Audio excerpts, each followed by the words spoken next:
The cleanest homes in the world often belong to people who spend the least amount of time cleaning them. Although this sounds like a paradox, in Japan, tidiness is not a chore you finish on weekends because it is built directly into the architecture itself.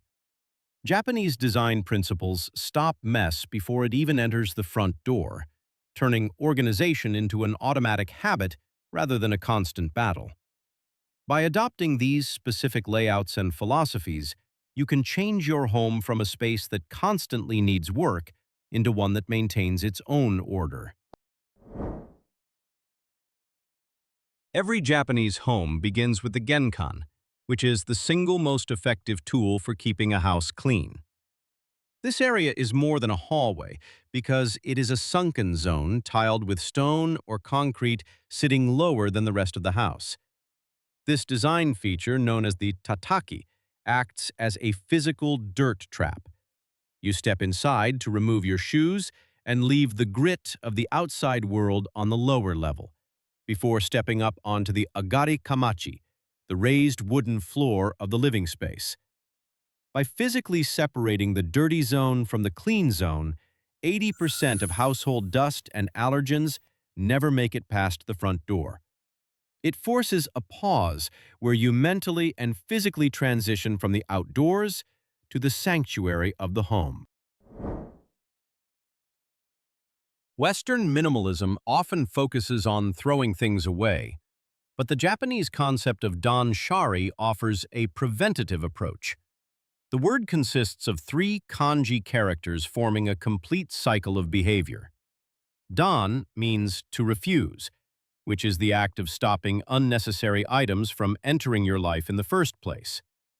Sha means to dispose or clear out the clutter that has already accumulated. Finally, Ri means to separate and involves detaching your emotions from your possessions.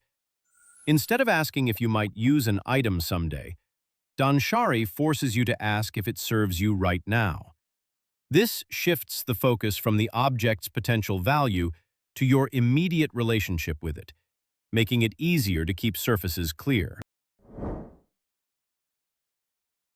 In the West, we tend to see empty space as something that needs to be filled. But Japanese design celebrates ma, or the intentional use of emptiness. Think of ma not as a lack of furniture, but as a pause in time and space that gives a room its rhythm. A wall with nothing on it acts as a breathing space that allows the few objects you do have to stand out. When you apply this to your home, you stop trying to maximize every square inch of storage and leave shelves half empty on purpose. This open space drastically reduces visual noise and makes the room feel larger, cleaner, and much calmer.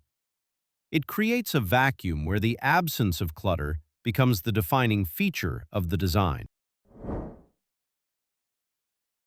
Traditional Japanese closets, called oshiere, are fundamentally different from Western wardrobes. They were originally designed to hold futon mattresses, meaning they are exceptionally deep and divided horizontally by a sturdy middle shelf. This design forces a different kind of organization. Instead of a single rail of hanging clothes, the oshiere promotes rolling and stacking items, or using deep rolling bins that use the full depth of the space. Everything is hidden behind sliding doors known as fusuma paper doors, which disappear into the wall rather than swinging out. This allows you to access storage without clearing floor space for a door swing. By keeping the storage deep and the doors flush, the room remains a perfect rectangle, free of the visual weight of heavy furniture.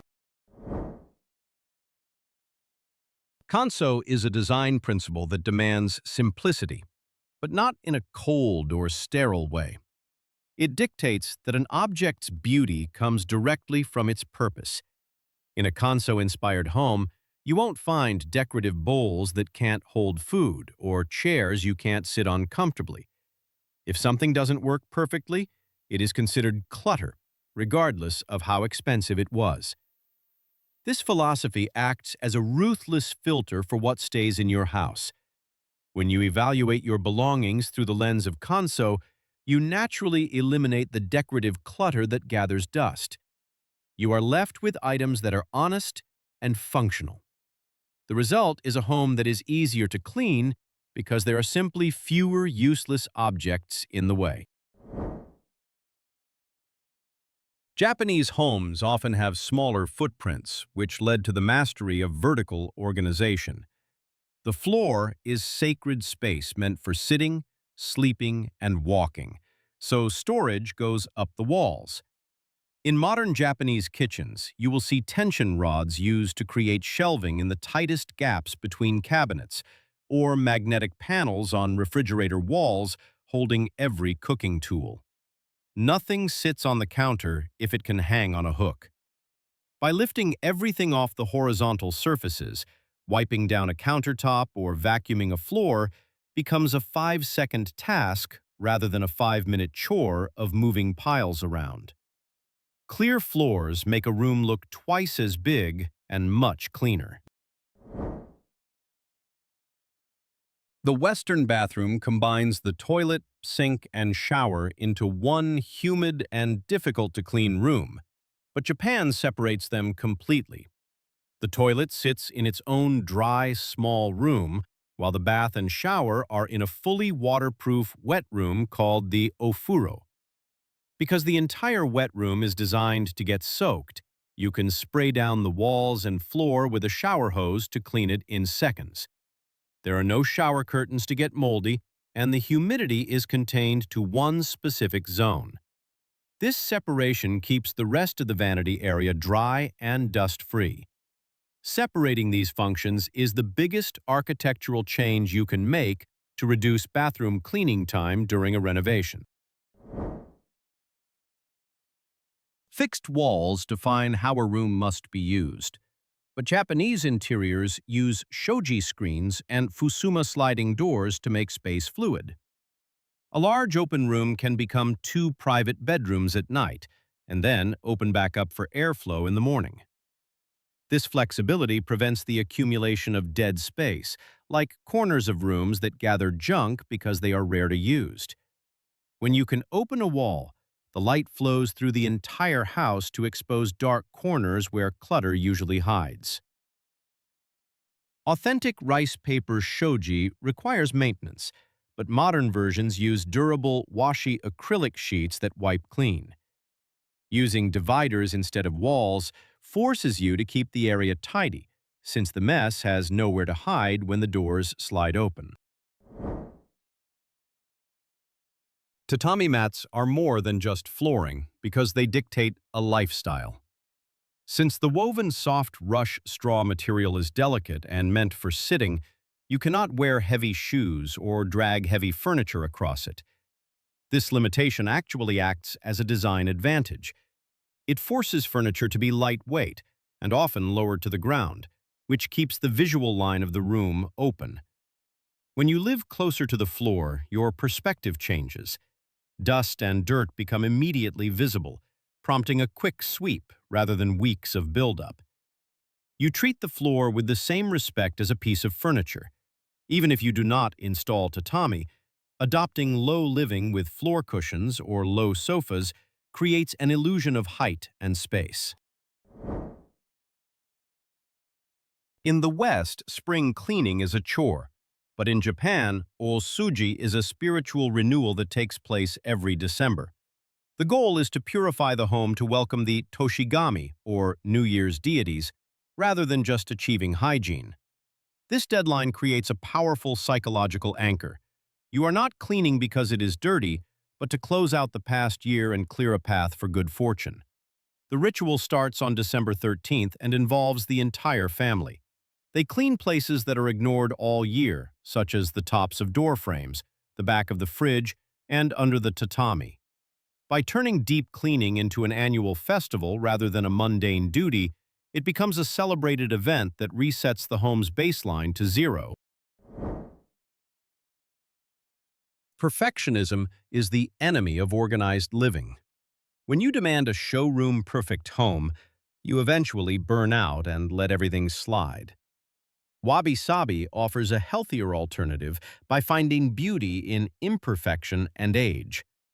A scratched wooden table or a worn ceramic bowl is not damaged, but instead has a story. This mindset shift reduces the anxiety of maintenance. You stop obsessing over every scuff mark and focus on the overall harmony of the space. When you stop fearing imperfection, you become more likely to care for your things. You clean and repair them to honor their service rather than to make them new. A wabi-sabi home feels lived in and warm, which makes the daily act of tidying feel like caretaking rather than policing. Japanese design rarely uses plastic knickknacks for decoration and relies instead on nature, such as a single branch in a vase, unpainted wood, or stone textures. This is strategic because natural objects have complex, irregular textures that hide dust and fingerprints far better than the glossy, synthetic surfaces of modern Western furniture. A solid wood countertop might show a crumb, but a stone-look surface blends it in. By bringing the outdoors in, you also improve air quality and reduce stress. In 2026, this has evolved into biophilic minimalism, where entire walls are devoted to texture rather than art. When your decoration is nature itself, it feels like life rather than clutter. The strict enforcement of the no shoes rule is a major factor in Japanese cleanliness. It is a hard boundary rather than just a suggestion. Studies show that shoes track in everything from E. coli to lead dust, along with the everyday grit that ruins floors. In Japan, you switch to indoor slippers at the genkan and often into separate toilet slippers for the bathroom. This zoning prevents cross-contamination. You are not just tracking less dirt, but stopping bacteria from migrating to where you eat and sleep. The psychological effect is just as strong, because removing your shoes signals your brain that you are entering a space of care and relaxation, which makes you less likely to leave a mess. For years, the Japandi trend mixed Japanese rusticism with Scandinavian functionality. But in 2026, it has matured. The stark whites and pale woods are being replaced by what designers are calling warm minimalism. We are seeing darker timbers like walnut, rich mocha tones, and textured clay walls that absorb light rather than reflecting it.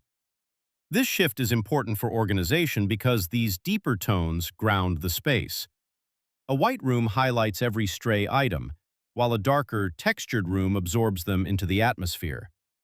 This new iteration focuses on quiet luxury, meaning fewer items of much higher quality.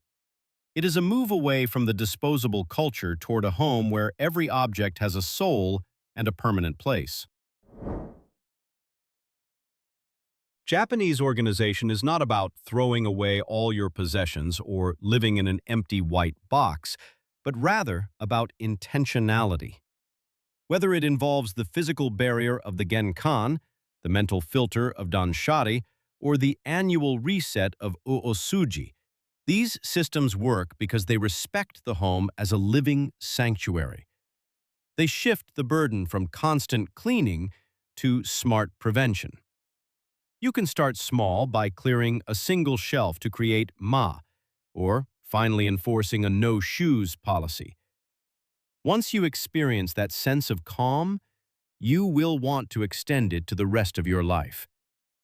If you want to find more ways to make your living space a source of peace, subscribe for more detailed looks into design philosophy. By adopting even one of these principles, you change the atmosphere of your home. It stops being a storage unit for your things and starts becoming a space that supports your life. The goal is never a perfect house, but a peaceful one. Thanks for watching, and I'll see you in the next video.